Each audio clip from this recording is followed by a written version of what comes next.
کتنی محنت سے، کتنی کوشش اور کاوش سے ماہ صیام میں ہم اپنے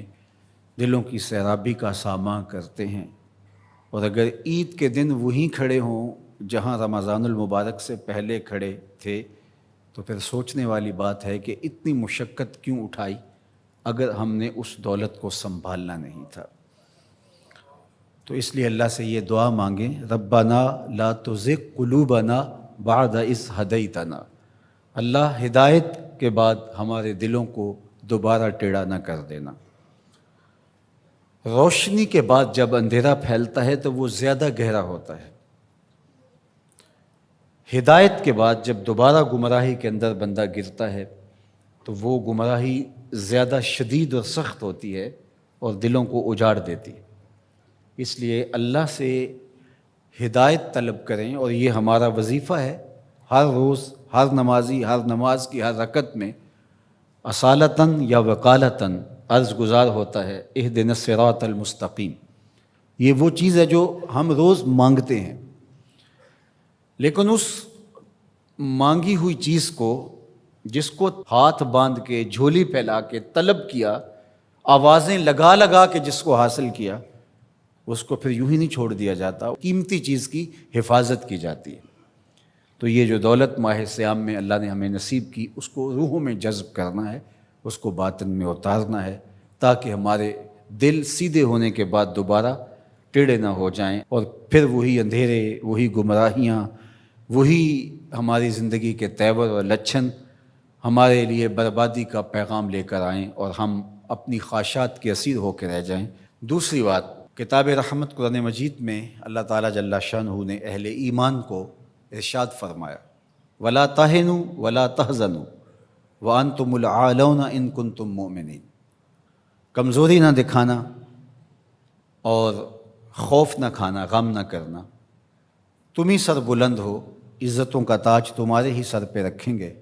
شرط ہے کہ تم مومن بن کے رہو۔ تو اللہ تعالیٰ جل شانہ کا یہ نظام ہے، تو اس نظام کے تحت ہمیں ہمیشہ اپنی ہمتوں کو مجتمع رکھنا چاہیے، اور ہمیشہ اسلام کے دیے گئے ضابطوں کے مطابق اپنے آپ کو ڈھال کر کے زندگی بسر کرنے کا عزم کرنا چاہیے، تو پھر رب کا وعدہ ہے اس کی بہر صورت تکمیل ہوگی۔ تو آج ہم دنیا کے اوپر جو ذلت و رسوائی، پستی اور زبوحالی کا شکار ہیں، تو اس کا سبب یہ ہے کہ ہم نے اللہ کے ساتھ کیے گئے وعدے کی تکمیل نہیں کی، اور آج وہی امت جو 313 ہو کے کفر کے مقابلے میں کھڑی ہو گئی تھی، اور فاقہ مستوں نے 10 اونٹ روز ذبح کر کے کھانے والے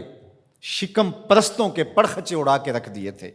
اور عزیمت کی انوکھی داستانیں رقم کی تھی کہ میرے رب نے بھی اس دن کو یوم فرقان کہہ کے پکارا تھا۔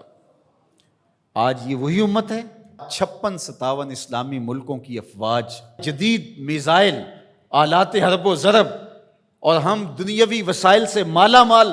56-57 اسلامی ملک آج یہ منتیں کرتے پھرتے ہیں کہ سلامتی کونسل کا اجلاس ہی طلب کر لیا جائے، اور وہ کس بے نیازی کے ساتھ کہتے ہیں کہ نہیں اب چند دن بعد کریں گے۔ کیا یہ دن بھی ہم نے دیکھنے تھے؟ عجیب بے بسی کی صورت ہے، اللہ اس امت کو کھویا ہوا وقار عطا کرے، اور یہ ہمیں سزا مل رہی ہے جو ہم نے حضور کو دکھ دیا۔ میں آپ سے پوچھتا ہوں،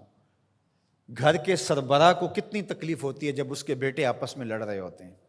اس کا دل خون کے آنسو ہوتا ہے۔ تو جب امت آپس میں 73 گروہوں میں بٹی ہو تو رسول اللہ کو کتنی تکلیف ہوتی ہوگی؟ گنبد خضرا میں حضور کتنے دکھی ہوتے ہوں گے۔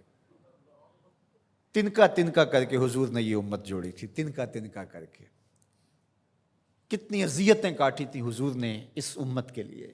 مختلف مزاجوں کے لوگ کو ایک امت بنایا تھا حضور نے۔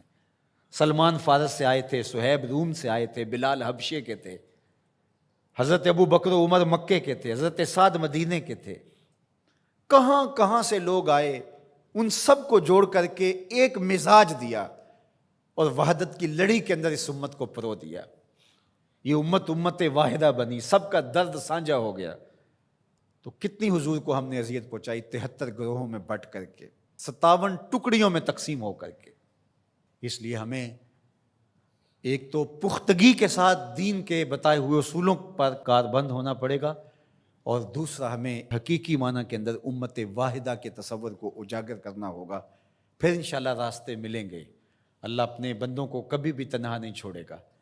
باقی رہی بات القدس کی آزادی کی اور کشمیر کی آزادی کی،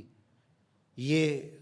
سزائیں ہمیں دیکھنا پڑ رہی ہیں کہ ہم اپنی آنکھوں سے یہ اذیتیں دیکھ رہے ہیں، لیکن یہ امت مسلمہ کا مقسوم ہے کہ قدس کے اوپر بھی جھنڈا میرے حضور کا ہوگا اور سری نگر میں بھی جھنڈا میرے حضور کا ہوگا۔ کائنات کی ایک چھت بھی ایسی نہیں ہوگی جس چھت پہ میرے حضور کے نام کا جھنڈا نہیں ہوگا۔ انشاءاللہ وہ وقت آنے والا ہے، ہم اگر یہ کام نہیں کر سکے تو ہماری نسلیں کریں گی، اور اپنی نسلوں کو تیار کرو اس ساکر امام مہدی کے ساتھ کھڑا ہونے کے لیے، ان کے دل میں یہ جذبہ پیدا کرو۔